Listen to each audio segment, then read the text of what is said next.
Assalamualaikum warahmatullahi wabarakatuh. Alhamdulillahil munazzahi an simatil khudus wal alwani wal kaifiyah.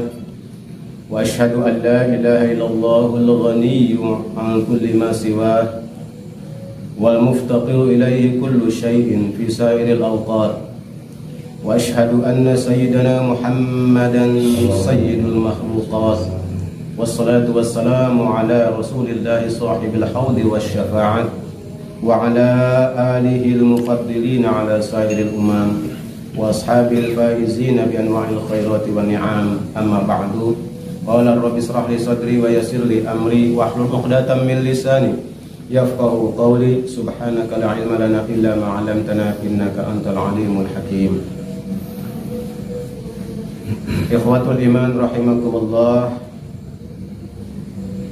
Insyaallah pada malam hari ini kita akan lanjutkan kajian kitab tauhid kita, yang pada malam hari ini kita sudah sampai kepada sifat Allah yang ke-14. Yang ke-14 yang memasuki sifat ma'nawiyah. Pada pengajian yang lalu kita sudah menyelesaikan sifat ma'ani dari Allah Subhanahu wa taala. Nah, sekarang kita akan mulai dengan sifat ma'nawiyah dari Allah Subhanahu wa taala. Nah, ini jumlahnya ada 7. Sifat ma'nawiyah juga ada 7. Sama dengan sifat ma'ani yang jumlahnya juga ada 7. Yang disebut dengan sifatus sab'ah, sifat yang 7.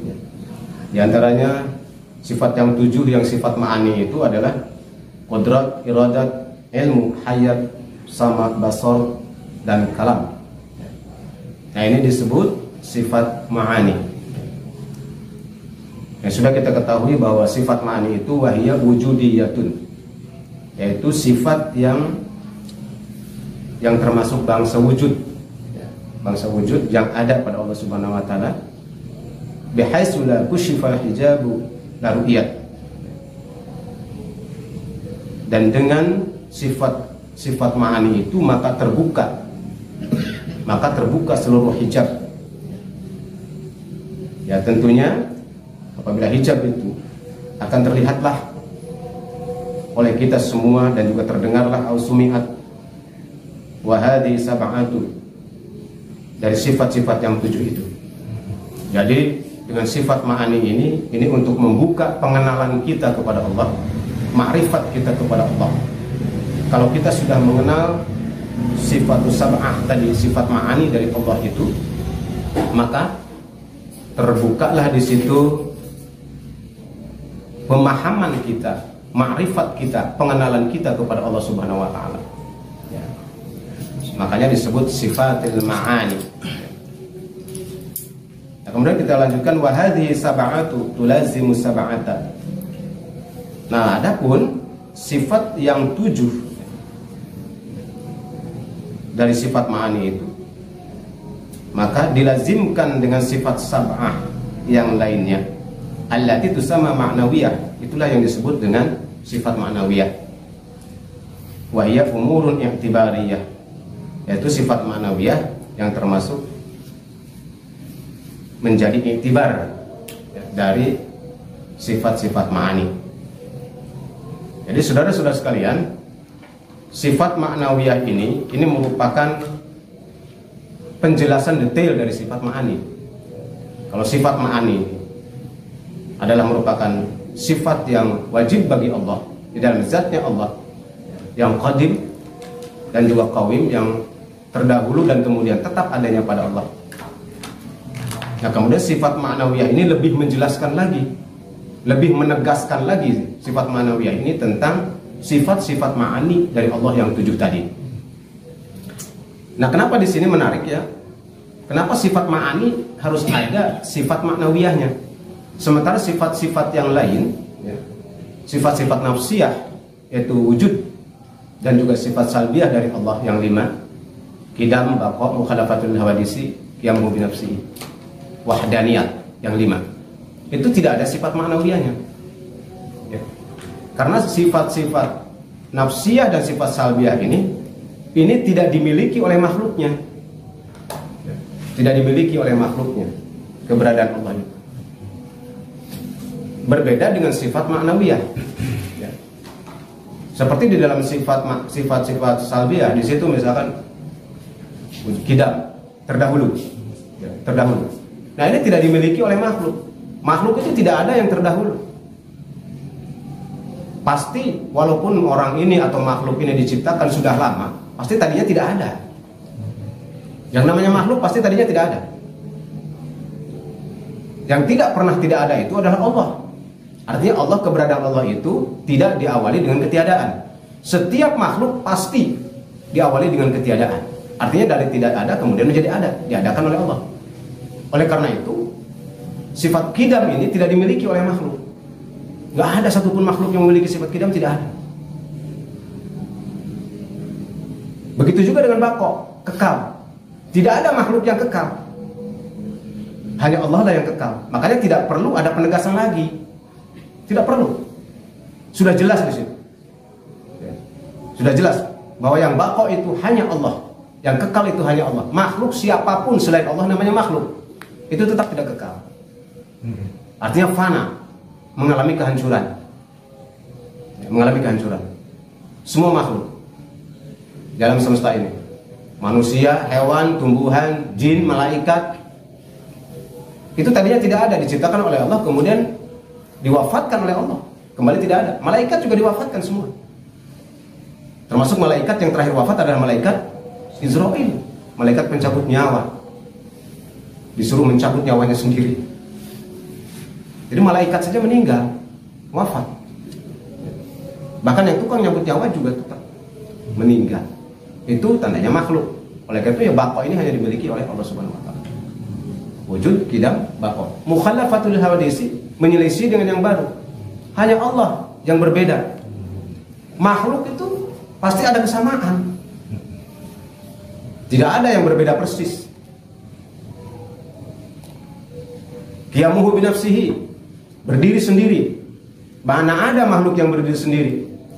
Tidak ada. Makhluk itu pasti dipengaruhi oleh makhluk-makhluk yang lain. Ya, seperti kita, apa kita mampu berdiri sendiri? Tidak. Mau makan aja kita dimasakin sama orang lain. Ya. Kita pengen makan saja dimasakin oleh istri, oleh anak. Bagaimana berdiri sendiri? Tidak bisa manusia itu berdiri sendiri. Qiyamuhu binafsihi, hanya Allah yang berdiri sendiri. Artinya Allah tidak membutuhkan bantuan siapapun, tidak membutuhkan bantuan dari makhluk. Kalau makhluk pasti membutuhkan bantuan, siapapun membutuhkan bantuan. Nah, oleh karena itu sifat-sifat tadi tidak perlu ada penegasan lagi. Makanya tidak ada sifat ma'nawiyahnya.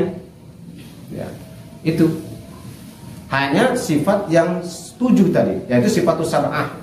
Yang sifat ma'ani itulah yang harus ada penjelasan lagi yang disebut dengan sifat ma'nawiyah. Ya. Yaitu seperti kudrat. Kudrat ini kan berkuasa. Allah Maha berkuasa, tapi manusia juga kan punya sifat itu. Punya sifat berkuasa kan? Iya. Presiden berkuasa memimpin negara. Gubernur memimpin setingkat provinsi, sampai ke tingkat RT berkuasa dia. Ya, jadi ada tuh sifat berkuasanya pada makhluk. Binatang juga ada. Raja hutan, singa atau harimau, dia berkuasa. Nah, oleh karena itu, untuk mempertegas bahwa berkuasanya Allah itu berbeda dengan makhluk, maka dilanjutkanlah dengan sifat ma'nawiyah. Karena sifat tadi ada pada makhluk juga. Seperti kudrat berkuasa, ada pada makhluk juga berkuasa. Iradah berkehendak, manusia berkehendak gak? Berkehendak. Jadi ada sifat Allah yang juga dimiliki oleh sifat manusia, sifat makhluk. Berkehendak. Allah berkehendak, Maha berkehendak. Makhluk juga punya kehendak. Nah itu. Termasuk yang lainnya. Ilmu, Maha mengetahui. Manusia mengetahui kan? Dikasih pengetahuan. Nah, kemudian hayat, hidup. Ya, makhluk juga hidup. Allah Maha hidup, makhluk juga hidup. Nah, jadi ada kesamaan-kesamaan sifat dari yang tujuh itu sampai kepada sama basar kalam, berbicara. Manusia bisa berbicara. Hanya kemarin sudah dijelaskan dalam materi sebelumnya bahwa berfirmannya Allah berbeda dengan makhluk. Nah, oleh karena itu dijelaskanlah kemudian di dalam sifat-sifat ma'nawiyah. Nah, ini lanjutan sifat ma'nawiyahnya. Mari kita pelajari satu persatu dari 7 sifat ma'nawiyah yang semuanya berkaitan dengan qudrat, iradat, ilmu, hayan, sama, dan basar serta kalam. Nah, yang pertama di sini sifat ma'nawiyahnya, wa yajibu fi haqqihi ta'ala kaunuhu qadiran. Tuh ya. Wajib di dalam haknya Allah Ta'ala memiliki sifat kaunuhu qadiran. Kaunuhu qadiran ini yaitu bahwa keberadaan Allah itu yang maha berkuasa. Dipertegas. Ini merupakan mempertegas dari sifat kudrat. Jadi sifat qadiran ini mempertegas sifat kudrat Allah, sifat maha berkuasa Allah. Dijelaskan di sini dengan kaunuhu qadiran. Keberadaan Allah itu zat yang maha berkuasa. Jadi dipertegas lagi di sini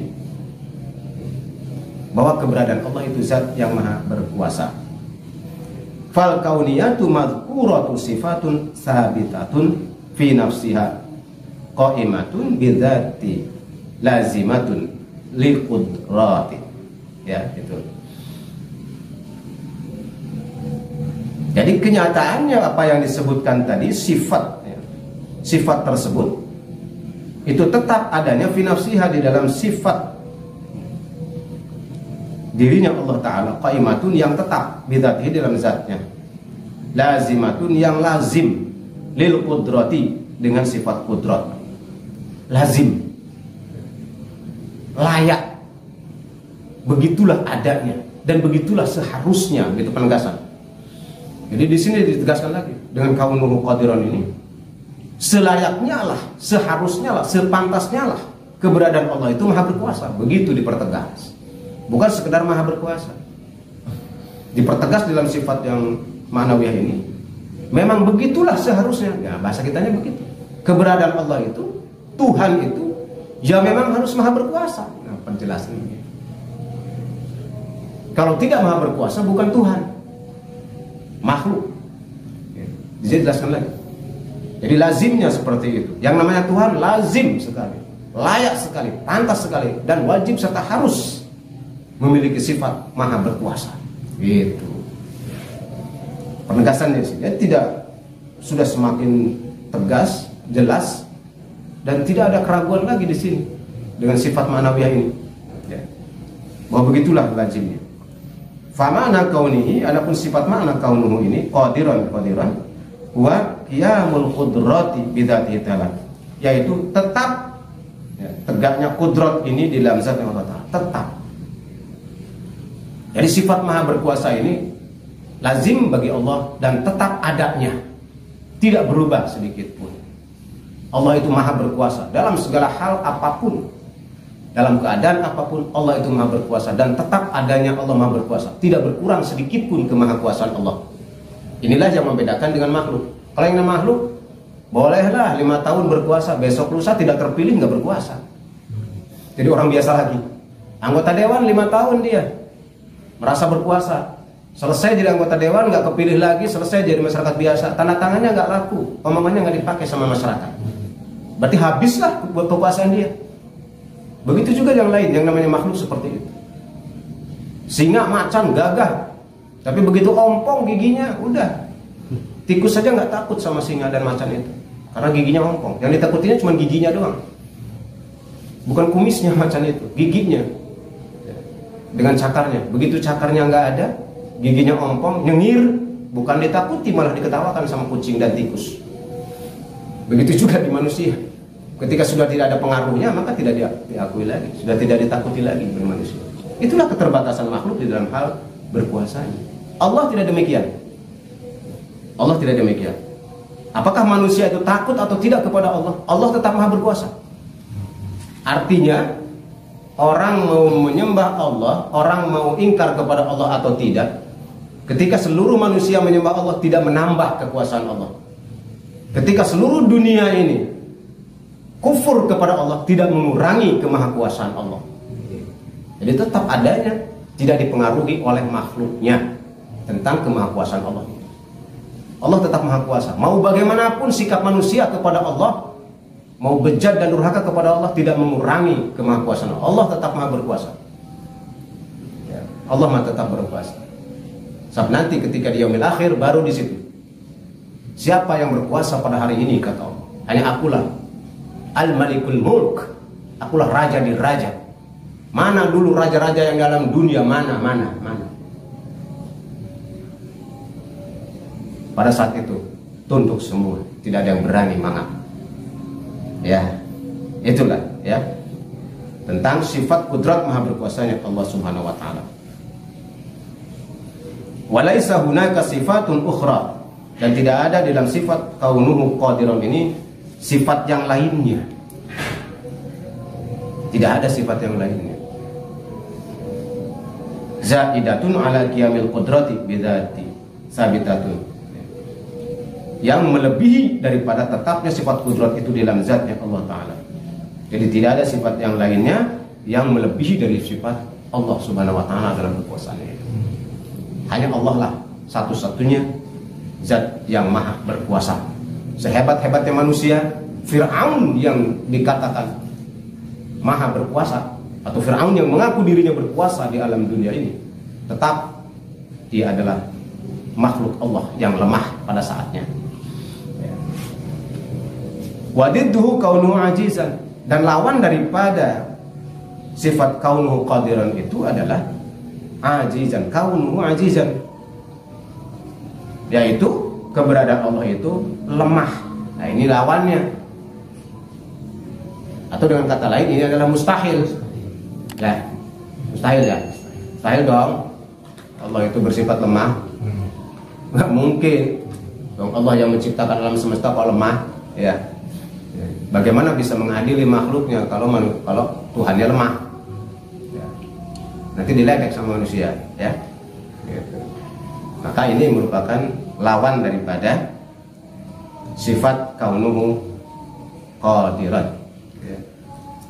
Wa dalilu ala dzalika, dan itulah dalil tentang hal yang demikian.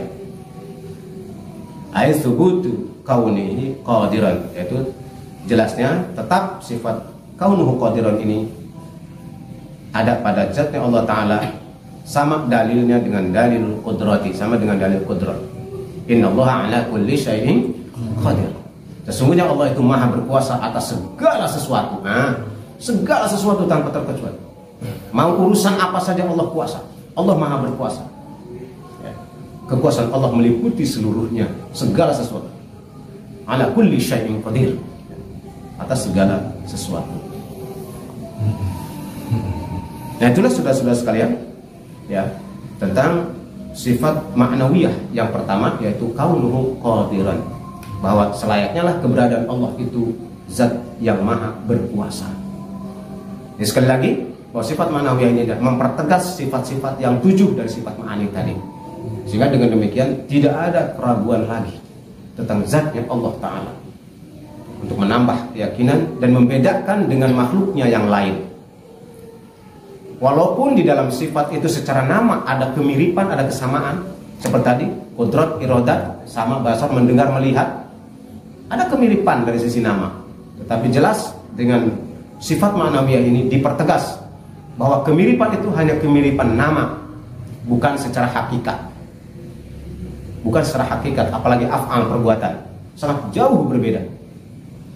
Oleh karena itu, supaya luruslah akidah kita, jangan sampai mensamakan sifat Allah itu dengan sifat makhluk. Seperti sifat kalam tadi, berbicaranya Allah, berfirmannya Allah itu jangan dimaknai berbicara seperti kita ngobrol dengan sama makhluk. Sangat jauh. Karena kalau ada keserupaan, itu berlawanan dengan sifat Allah, mukhalafatul lil hawadisi, dan itu mustahil. Allah ada kesamaan dengan sesuatu yang baru. Oleh karena itu, Allah dengan sendirinya wahdaniyah di dalam segala urusan, termasuk dalam kalamnya, dalam berfirmannya. Lalu seperti apa? Wallahu a'lam bishawab, itu hanya Allah saja yang mengetahui bagaimana firman Allah. Yang jelas di dalam kalamnya itu tidak berbentuk suara dan tidak berbentuk huruf, sudah dijelaskan kemarin. Secara rincinya barangkali untuk pendekatannya, wahyu yang disampaikan oleh Allah kepada nabi-nabinya, begitu juga apa yang kabar disampaikan kepada walinya itu. Kalau kepada nabi itu berbentuk wahyu. Nah, perlu difahami bahwa firman Allah ini tidak berbentuk suara, kepada nabi tidak berbentuk suara. Termasuk kepada malaikat Jibril tidak berbentuk suara. Tetapi nabi, malaikat Jibril faham apa yang diinginkan oleh Allah. Masuk ke dalam kalbunya, ke dalam kalbu nabi, memahami apa yang diinginkan oleh Allah, memahami apa yang difirmankan oleh Allah ke dalam kalbunya langsung. Itulah wahyu. Wahyu dari Allah. Firman Allah melalui wahyu langsung ditanamkan ke dalam hatinya, faham tentang sesuatu, tentang perintah dan larangan. Nah, kalau kepada para aulia Allah dan orang-orang soleh itu berbentuk ilham. Nah, seperti itulah. Pendekatannya seperti itu, berbentuk ilham. Seseorang yang mendapat ilham, nah biasanya inilah para aulia Allah dan orang-orang soleh, orang-orang tertentu yang dikehendaki oleh Allah, sering mendapatkan ilham. Ilham ini dari Allah. Kan wali Allah dan orang soleh ini tidak mendengar suara Allah, tidak. Tetapi tiba-tiba dia diberikan kefahaman oleh Allah tentang sesuatu hal. Itulah ilham namanya. Nah, itulah Allah berfirman kepada hambanya itu, wali Allah dan orang soleh tadi. Itulah firman Allah yang masuk ke dalam hatinya. Tidak berbentuk tulisan dan tidak berbentuk suara. Tidak ada suara. Hanya langsung faham. Diberikan kefahaman di dalam kalbunya tentang suatu hal, tentang perintah dan larangan dari Allah Subhanahu wa Ta'ala. Bentuknya ilham. Jadi kalau kepada nabi berbentuk wahyu, kepada wali Allah dan orang-orang soleh berbentuk ilham.